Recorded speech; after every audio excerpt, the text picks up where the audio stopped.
कैसे हो आप गाइज। आज के इस एपिसोड में हम लोग बात करने वाले हैं एनआईटी वारंगल के बारे में।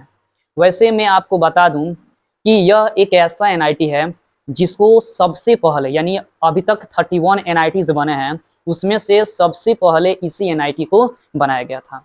शुरू में इसका नाम आरईसी था। वैसे एक और बात आप जान लीजिए कि जब सबसे पहले एनआईटीज बनाने की प्रक्रिया शुरू की गई तो उस टाइम पे इन सारे एनआईटीज का नाम आरईसी ही होता था। बाद में जाके इनको एनआईटी में बदला गया। तो गाइज आज के इस वीडियो में एनआईटी वारंगल के बारे में A to Z हम लोग कवर करने वाले हैं।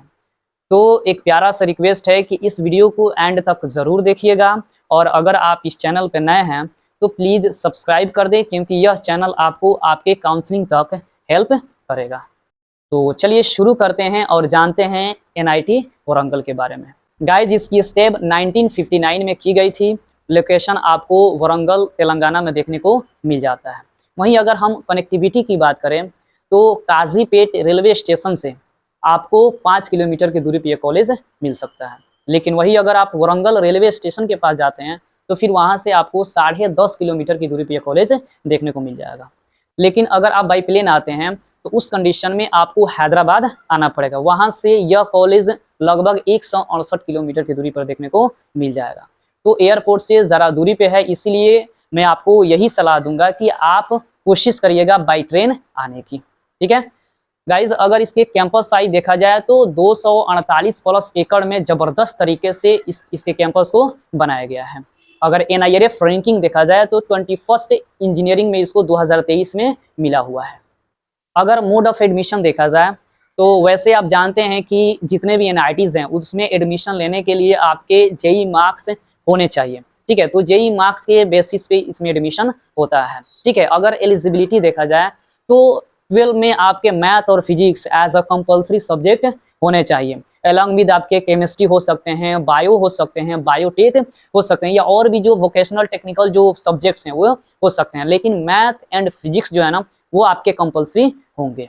वहीं अगर आप जनरल और ओबीसी से आते हैं तो आपके 75% 12 में मार्क्स होनी चाहिए। लेकिन वहीं अगर आप SC ST और PWD कैटेगरी से आते हैं तो फिर आपके 65% 12 में मार्क्स होनी चाहिए।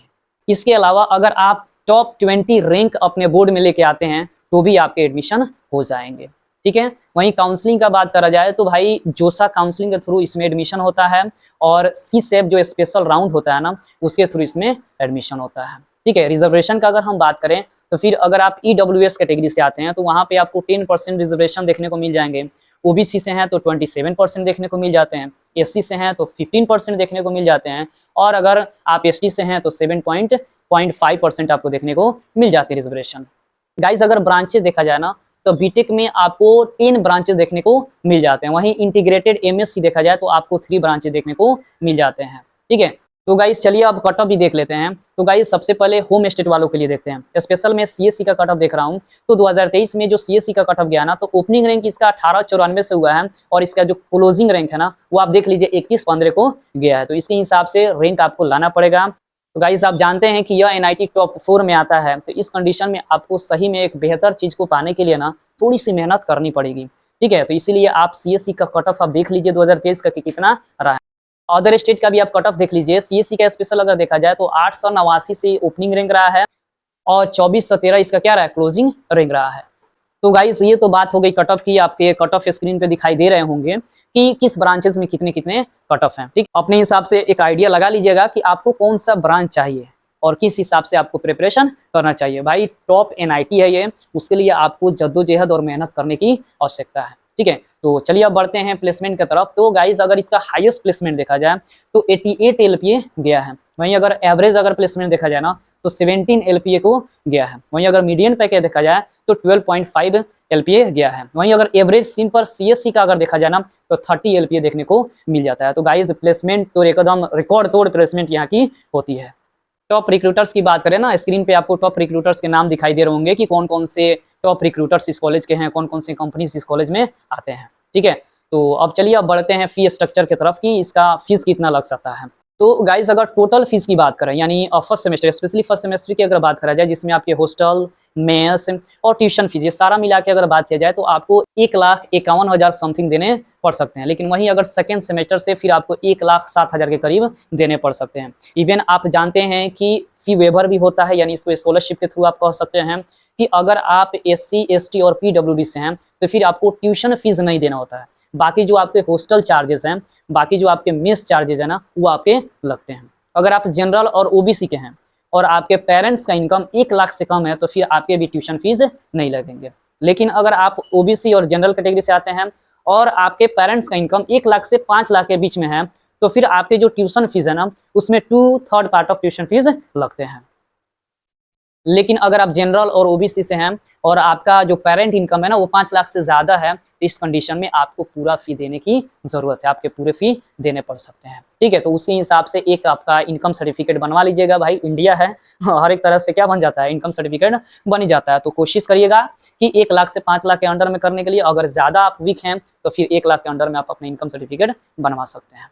ठीक है, जान लेते हैं कुछ NITW की अच्छी बातें। तो पहले तो आपको ये देखने को मिलेगी कि भाई 248+ एकड़ में लश ग्रीन तरीके से, एकदम ज़बरदस्त तरीके से इसके कैंपस को बनाया गया है। भाई पोल्यूशन फ्री आपको कैंपस देखने को मिल जाता है। आपको टॉप नॉच फैकल्टीज देखने को मिल जाएंगे।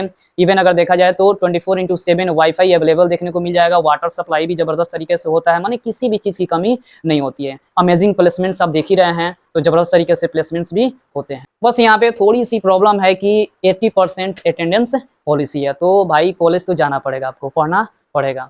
ठीक है, तो अगर कहीं आप सोच रहे होंगे कि थोड़ा बहुत घूमेंगे, थोड़ा बहुत इंजॉय करेंगे, तो थोड़ी सी प्रॉब्लम यहाँ पे देखने को मिल जाती है। ठीक है, तो ये सारी कुछ अच्छी बातें हैं NITW की। तो गाइज चलिए अब बढ़ते हैं फैसिलिटीज़ की तरफ। तो कोई ऐसा मतलब NITs नहीं है जिसमें फैसिलिटीज़ नहीं हो। ठीक है, तो फैसिलिटीज़ की तो बहुत बड़ी बात नहीं है, आप चाहें तो यहाँ से वीडियो स्किप कर सकते हैं। बट अगर फैसिलिटीज़ भी जानना चाहते हैं तो भाई इसमें आपको हॉस्टल से ज़बरदस्त हॉस्टल मिल जाएगा, मतलब उसका इंफ्रास्ट्रक्चर टॉप क्लास का है। ठीक है, इसमें 23 आपको हॉस्टल्स दिखाई देते हैं, जिसमें से 20 बॉयज़ हॉस्टल्स हैं, 2 गर्ल्स हॉस्टल्स हैं और वे एक इंटरनेशनल हॉस्टल है।